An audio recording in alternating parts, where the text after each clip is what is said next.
No, this is Honorable Abanas Wambua Kana. Yes, gentleman. He was abducted yesterday by the police from Matiliku, followed by 6 Subarus. Wanamzungusha kila mahali, wakampeleka kotini this morning, hakukuwa na mashtaka, so wakamrudisha hapa. Tumekuja kumchukua na kusema, as I said earlier on, we don't want to see application of selective justice, and this is a case of political intimidation, and so those people who are afraid of competition, they should just prepare to go home, because that is the whole thing.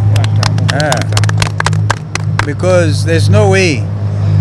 Nasikia wananchi wa Makueni kama Mwanakana angelala hapa, kesho hakungekuwa transport ya kwenda Mombasa. Wanafunga barabara because wanaona political victimization. So tunauliza serikali ya Ruto wawache mchezo.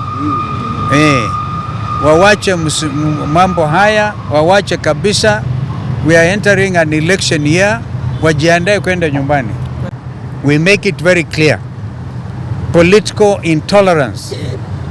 These people have already sensed defeat, so they are using dirty tactics. Hii story ya Masubaru wawachane nayo. Kenyans are decent. If they want any leader, we'll bring them to court. But wacheni kutumbo. Imagine the amount of public money spent by 6 Subarus chasing some other I don't know what. Ati wanaenda kushika tu bwana moja anaitwa Mheshimiwa Kana. So Mheshimiwa Kana, kaa ngangari, tuko pamoja.